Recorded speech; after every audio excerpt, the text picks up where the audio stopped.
For $62,000 for this 2025 Silverado with the 5.3. And if you know 5.3, 6.2, whichever way you go with General Motors right now, it's been a complete disaster. Reliability issues left and right with brand new 60, 70, 80, $100,000 trucks. And it shouldn't be like this. And General Motors is now investing in a new V8. I'd be very surprised if they actually fix it, but hopefully they do, because there's a lot of General Motors people who do like V8s and they're glad they still build them, but the price and the reliability, I mean, how is a new truck less reliable than an old truck? You know, it just doesn't make sense. But with cylinder deactivation, auto start and stop, and all these things, $67,000, 2025 Trail Boss with the 5.3.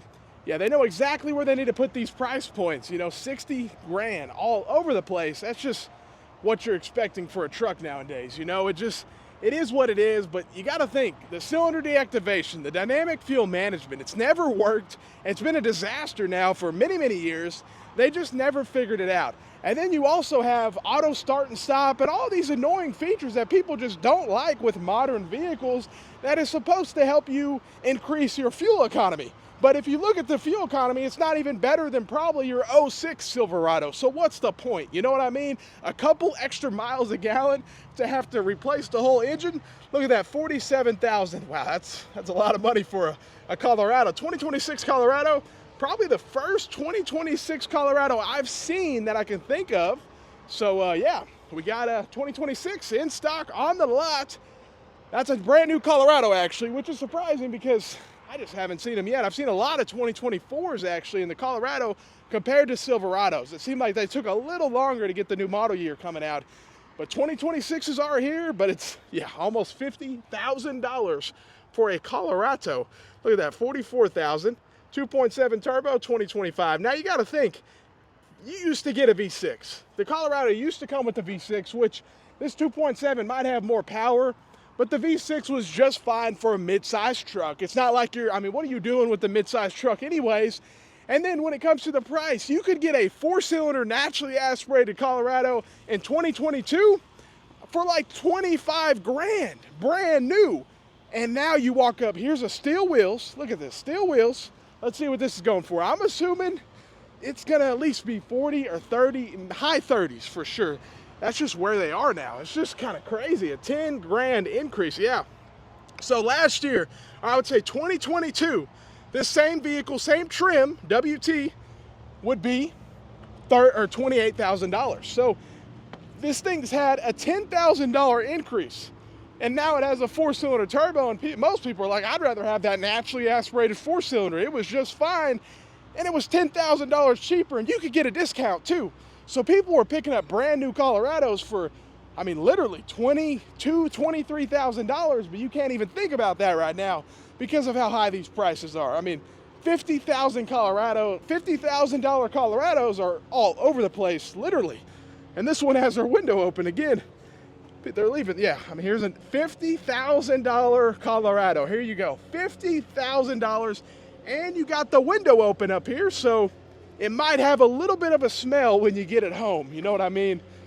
Yeah, not a good thing if it rains. Hopefully they can get that up, because if someone's spending 50 grand on a Colorado, the last thing they need to worry about is the window. Oh, they're both left down. Both windows left down. After you spend all that money on a Colorado, not a good thing, not a good thing. Now, they actually have quite a bit of inventory up here too.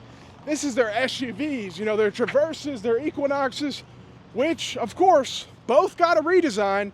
And guess what? They took away the V6 out of the Traverse.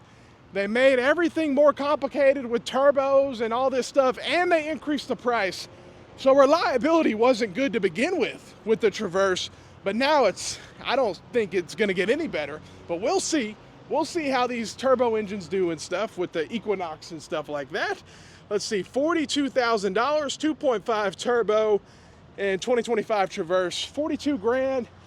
Yeah, I mean, that's not, Traverses, they've always been pricey for what they are. I've seen $60,000 Traverses in 2022, and it's like, what in the world? Crazy prices all the way around. Now let's look at these Equinox. They got redesigned, probably gonna be less reliable than they were before with the 1.5 turbo.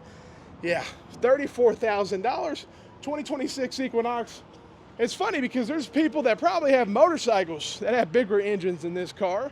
But now, I mean, 3-cylinder, you know, that's just the way of the land now. All these manufacturers are going to smaller display, as small as the displacement can possibly be. 1.5, 1.2, 1.3, as small as they can make it. Why? So they can save more money. There's no question about it.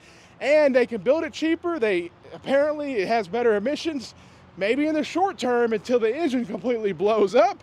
Because yeah, these probably not going to be the most reliable, especially considering 1.5 turbo 2026 Equinox, 36,000 miles. If you call this dealership and you ask how long, most dealers are saying 7,500 miles on oil changes. So yeah, these little turbo engines, you better change your oil every 5,000 at most. Don't wait these 10,000 mile oil changes. I mean, that's what these companies are saying with these little turbo engines. So it's not a recipe for reliability, but let me know what you think. Have a great day and stay blessed.